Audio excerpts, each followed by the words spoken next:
we are making some ribs today, and we're going to do a homemade barbecue sauce. A lot of barbecue sauces tend to have quite a bit of sugar and salt, so we're going to do a healthier version. So I have ribs today. If you want to look here, this is slow cooking, okay? So about 4 hours on high, 8 hours on low. With your Instant Pot, it is going to turn out to be closer to a 5 hours. So I might actually turn this up a little bit.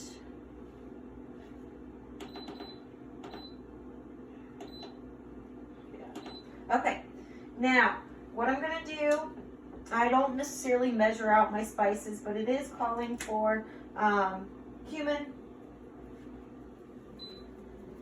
All right, so if you got some cumin, I'm also adding some black pepper.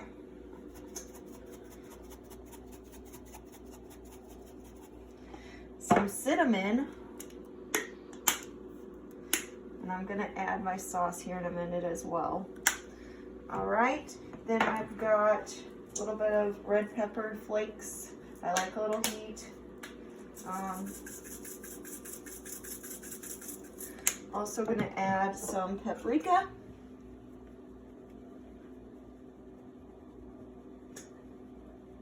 All right, now with my sauce, I think what I'm going to do is get it in a bowl here.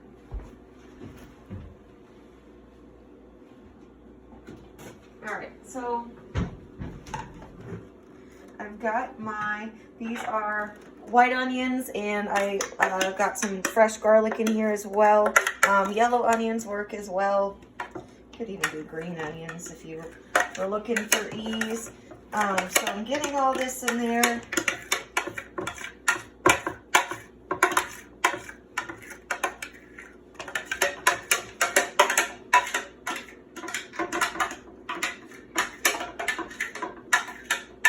All right, now I'm going to add my tomato sauce. Ideally, if you could get lower sodium, that's going to be a little bit better.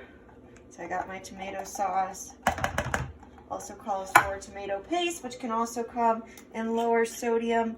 So here's that.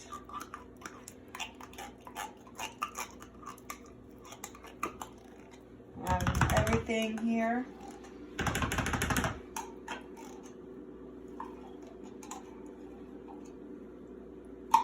Now, if you're less of a tomatoey person and you want to add less of this, that's fine.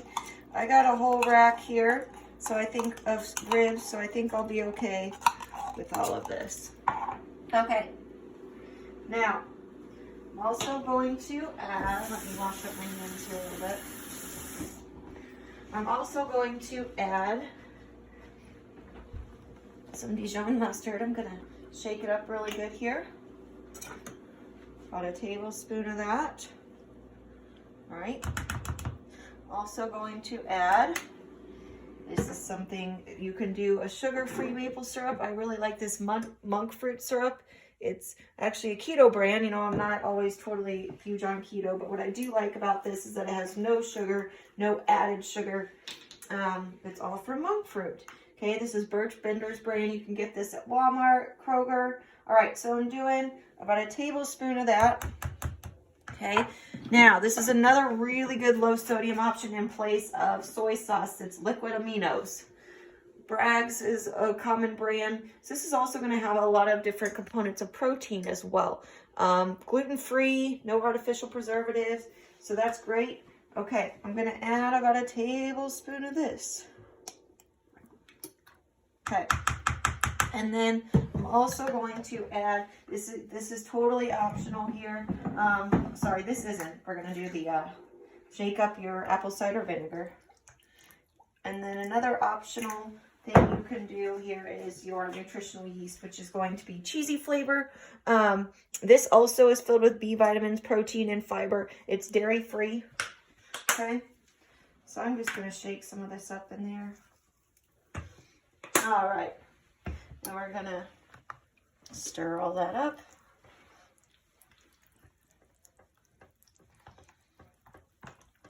Now you could have added your spices to this, to just this as well. and then put it all on, that's fine. You could very much marinate this before putting it in the slow cooker. All right, and I'm throwing my sauce on top.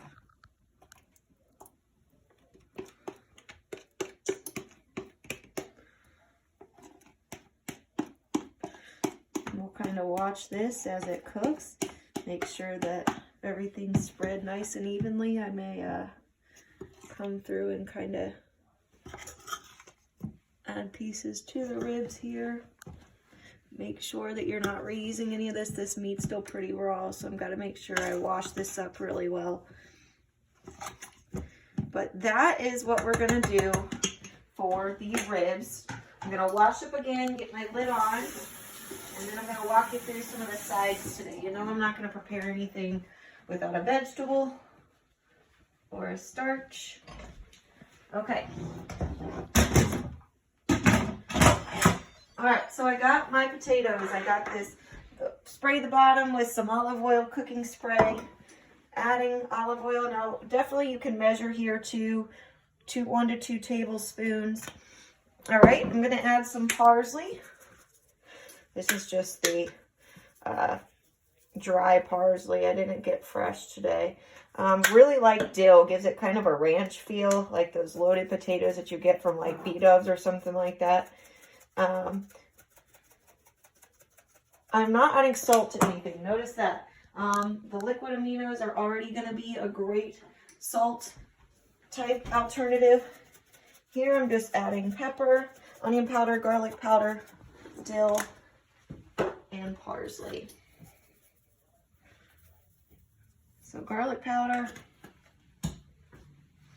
onion powder, and then that olive oil. I'm going to shake these up really good. I got my oven preheated to 475. And I'll probably kind of check on these throughout, rotate them. Sometimes I have to cook these 45 minutes to an hour. I like mine a little crispier, a little softer. All right, I also got my asparagus. So with my asparagus, I sprayed this with some olive oil cooking spray as well. Got some more olive oil on here. And kind of as I'm going through, adding some more olive oil. I do garlic powder and onion powder here as well. Pepper.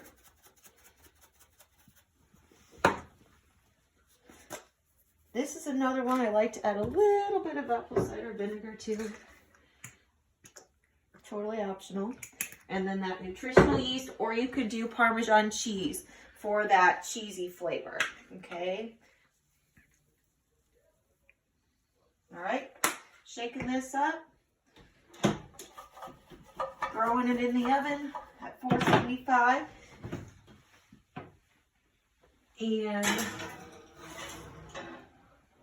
stay tuned for the finished